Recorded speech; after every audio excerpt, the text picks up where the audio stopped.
Hello, everyone, and welcome to another episode of Founders Grid, sponsored by Gaper.io. Today we have Pablo. Pablo is the general partner of Kalei Ventures. Pablo, welcome to the show. Thanks, Mustafa, for having me.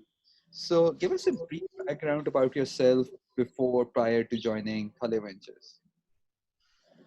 Sure. So, my professional background, I'm a business administration from Buenos Aires, Argentina. And after that, I went to Brazil, to São Paulo, to work for 3 years at Bain a company, a strategic consulting company. I lived in São Paulo most of the time, but I had some projects like in Lima and different places of Latin America, and that's where my love for Latin America really started, and that's related to our thesis at Kalei Ventures that we invest all through Latin America. And that's for 3 years. After that, I went back to Argentina to run Hello Food. It was a rocket internet backed company. It was like kind of an Uber Eats. We grew that company up to 40 employees, and we were doing pretty well. And then it was kind of sold to the competitor, to Delivery Hero, which Latin America brand is Pedidos Ya. And since I had some equity in the company, I received, since it wasn't fully vested when at the moment of the sale, but I received some money, and I used some of that equity cash to start something of my own, with which I co-founded with my brother. It was a great personal and professional experience. It went pretty well for a while until it stopped going well. We stagnated a little bit, and we decided to move on. Okay, as it was usually funny. happens, right? Yeah, it went pretty well for my thanks for doing the story. It was nice. Yeah, it's quite it's not unreal with startups, right? It's kind of the name of the game. Yeah. So yeah. Okay. To wrap up my personal experience, so after that I joined the family business, and for a while they were launching their digital transformation company, so I had some corporate experience with the family business there. Okay. And then I came to New York to do an MBA in Columbia University, and yeah, here I am, loving the Big Apple, loving the city. Okay. All right. Nice. So what led you to form Kalei Ventures? What was the inspiration, the motivation, especially coming up with a VC fund during COVID, right? Yeah, sure. So when I was at Hello Food, working for Rocket Internet, and later working for my startup fund, I was working with these venture capitalists, and honestly, I had like this kind of envy, because I was like laser focused in just one project, unlike these VCs that were able to be working in like so many things at the same time.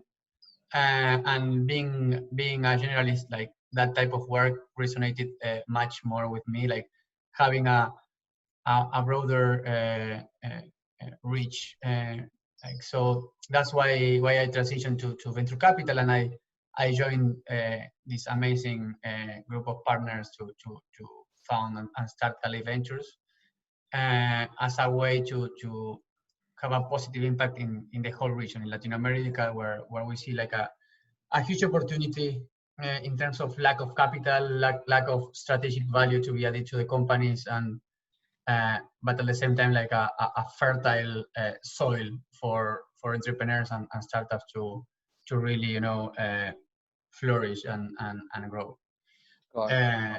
Yeah, and regarding the COVID, the second part of the question, I think we were quite lucky in that sense. I mean, like COVID is super challenging for the whole world, and I really expect us as humanity to overcome it. But kind of in a selfish perspective, for us, it's like having like all this money committed, and but not so much money deployed.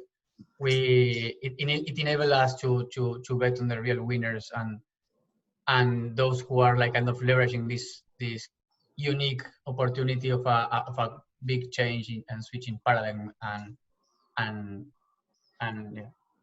betting on those who are like kind of looking for this new normality that are more aligned to this thesis. Got it. So, which brings me to my next question. If you look at the news coming out in March or April of this year, that, oh, the startups are not going to get any funding. If you're not into telehealth, you're not going to get funding at all, right? Now, we're in November. So, like, almost 8, 9 months have passed. So, what was your thought process in March and April? And is it the same now, or your own personal thinking has evolved as well? So yeah, in March, most of the thought process, the overall mindset was that most of the funds that have already deployed some of their money would be like more. They will use much more of their money to help the companies that they have already invested in instead of funding new companies. So we were perceiving this lack of funding during the first months. But pretty soon, I think that the numbers demonstrated that was not a drop. Like it was a small drop between like March and April, but after that, it was pretty much business as usual in terms of funding. It wasn't a huge drop. I think like everyone, like both the entrepreneurs and the VCs, adjusted quite fast to, probably because of our our nature as entrepreneurs, that we're always looking how the fastest to adapt are usually the winners. So I think that the whole entrepreneurship industry, both sides of the equations, adapted pretty fast to the new Got normality and kept on funding. I think that the rules changed a little bit. Before you usually met in person with the entrepreneurs before writing a check. Yeah, Now you are having like much more meetings, but you are not meeting in person. Um, but the overall funding amount didn't suffer, I think. got it, got it, got it. Makes sense, makes sense. So, okay, now my personal favorite question is in regards to, since September 2019 onwards, the last 3 years, uh, WeWork, especially in New York, WeWork was kind of like expanding, and they were like, they're on their track to just change up the whole office that works. And they did pretty well, with the expansion, the growth, that was just amazing. Then September 2019 onwards, the WeWork saga debacle started happening, right? And then March 2020, COVID came, right? And now if you walk around New York, Tribeca, Chelsea, Midtown, all of the commercial spaces that were becoming available in March, they're kind of like increasing day by day, right? So what's going to happen to all of this commercial estate in New York or San Francisco or London, big cities, So do you think the world will go back to normal once we have a vaccine or not? And the second question is, if it doesn't, what's going to happen to all of this commercial real estate? That's a great question. So uh, regarding the big companies, what I see is that most companies who are giving their employees like half a day for remote working, or sometimes like a full day. I think that will really change. I think like most companies really learn that productivity you can keep productivity with people working remotely, which has like a lot of benefits. So if you increase this half a day to 1, 2, 3 days of remote work, uh, this implies for large companies that they need like 20 or 40% less of capacity in their own buildings. So that will imply like a huge increase in the supply of office space, right? So I see that might impact in the real estate of especially like the office space in the dense areas. I also think that people want to be social and need to be close and for work and social activities. So main cities will keep uh, dense, but probably not as dense as before. I also see like the surroundings, like people instead of living in, I know, in Manhattan to be close to work because you are working 5 days a week, you might move to New Jersey and have like a larger house and having like, you wouldn't mind commuting for an hour if you're only going to work for 2 people.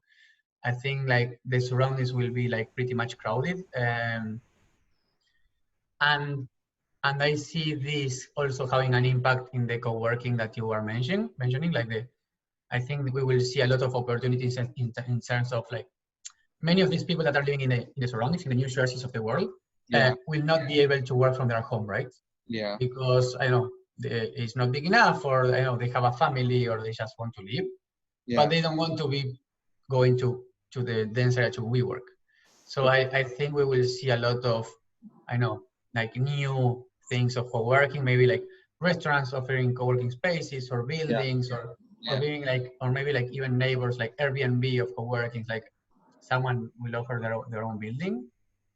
Um, so that's how I imagine it, like a yeah. little bit dense, the main areas, a little bit more crowded, the surroundings, and a surge in creative co-working solutions for these surroundings people that True, won't be able to work true, from home. true. So, Pablo, which brings me to my last question, from Kalei Ventures point of view, when you're assessing a company, an early stage company, I believe you invest in early stage companies, right? So Yeah. what are the 3 to 5 different criterias on which you assess the companies, and, a message that you would want to give these young entrepreneurs, that what to be mindful of when reaching out to VCs? Great. So if I got you correctly, there are two parts of the question. Like what do we assess, and what would be a right? So in terms of assessment, being early stage, the top three things are team, and team, right? You don't have like much other. You don't have history. You don't have numbers. What you only have like ideas and maybe like a little bit of traction, but you're betting on the team to figure it out, like how they will they will be successful at addressing like a huge problem they are trying to solve, right? So that's the top choice. And the tip regarding that is, first, if you get a referral by someone instead of contacting a VC, it's much worse because you are starting with the right foot, and it's like, okay, someone is kind of validating that this team is strong. Second one, do not underestimate the human and the soft part of the pitch. Uh, Really try to know that the VCs and the investors will be assessing you as a human being much more than your pitch or the traction or whatever. So be mindful of that. Try to make that connection. Don't underestimate what you're saying, how you're saying, your body language, your personal comments, the chit chat in the beginning, etc. Like even doing some research on the VCs and their experiences, so that you'll feel more comfortable in the introduction part, or doing smart questions. I think it's a huge part that many times is underestimated by the entrepreneurs that are focusing much more in the problem that they're trying to solve, or their current solution or their current traction, right? And the second part is how big the problem is, and how that is, and that's usually like VCs have has a strong thesis in things. Um, so by analyzing like which startups the VCs have already invested in, you might have a good idea of what they are looking for, uh, and in that sense, maybe it's more efficient for you to target VCs that are more aligned to your own startup, and don't waste your in VCs that are investing in like very different type of companies, right? Um, and then, yeah, I think this would be my top two recommendations in terms of pitching. I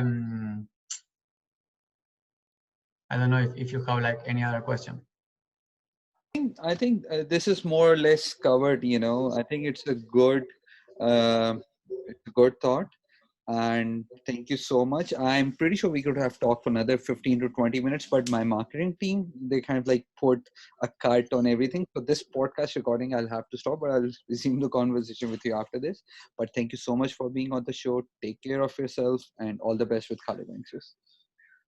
Thank you, and I really enjoyed it.